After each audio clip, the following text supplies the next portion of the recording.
Thanks for dropping in. I love Halloween. Few holidays are so driven by crafty and creative projects. From pumpkin carving to costumes, everyone is encouraged to be a maker. This year was the 3D Printing channel's first Halloween, so I couldn't let it pass without a cripload of projects. This includes the Twistlock Coffin, the Spooky Toggly Fidget Button, the Twistlock Pumpkin, and a Fusion 360 Jack-o'-lantern tutorial. The feedback on all these has been amazing, including tons of ideas and requests to push these designs further. So before we pack away the fake cobwebs for another year, I want to tackle just a few of these requests. That's right, this is the second video of the You Asked For It series. Let's get started with the Twistlock Coffin. This candy container uses the same rack and pinion mechanism as my other Twistlock boxes.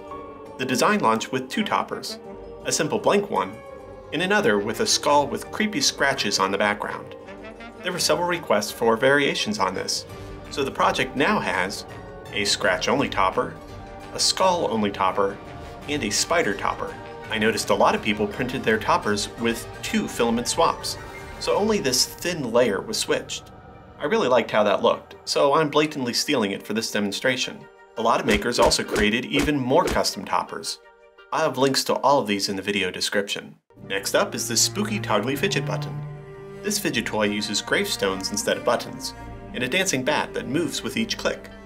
But you could also switch out the solid gravestones with these hollow ones that reveal a zombie when pressed. Don't like zombies? Now there's another option, a skeleton. This project also has an alternate creepy creature to replace the dancing bat, a skittering spider. My apologies to anyone with arachnophobia.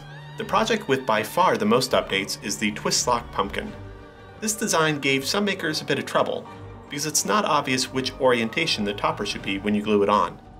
This is one of those cases where, as the designer, I knew the project a little too well to see the problem. To make this easier, the topper and lid have been updated with indicator marks. As long as you line up those two indicator marks, the topper and lid will also be aligned. Don't forget to pre-tension the spring and glue any loose parts in place. The next update is based on a remix posted by Thingiverse user Kazaro. The update separates the stem from the rest of the topper to make for a cleaner two-color lid. Whether you're printing Kazaro's remix or the updated files in the main project, make sure you print the stem upside down to avoid overhangs. Speaking of remixes, there's been a ton of alternate pumpkin faces. These looked awesome, so I wanted to make one too. This evil grin. While the smile looks like it's enjoying the suffering of others, it's actually a very easy print. All the overhangs have been given a gentle chamfer, so you should be able to print this with zero supports.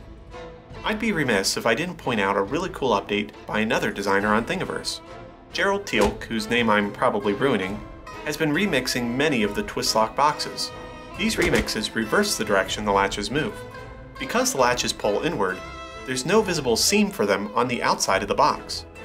Even better, these alternate lids work with the existing bases. So if you don't want your smiling pumpkin to have a Superman curl or a Naruto headband, you can switch out your lid with this alternate design. There was an oddball project this month that didn't quite fit the theme, but it deserves some upgrade love nonetheless. This is my Super Mario Bros. Inspired brick block puzzle box. I won't spoil the secret to opening this puzzle up here. For that, check out the solution video. But once you've conquered the mystery, you may want to display it with a little extra pizzazz. For that, I'm adding this mini stand. Actually, if scaled correctly, it'd be pretty good for displaying lots of cube stuff, like Rubik's Cubes, Companion Cube, the Tesseract, the Allspark. Man, there's a lot of cubes, and they all deserve better than being laid down flat on their face.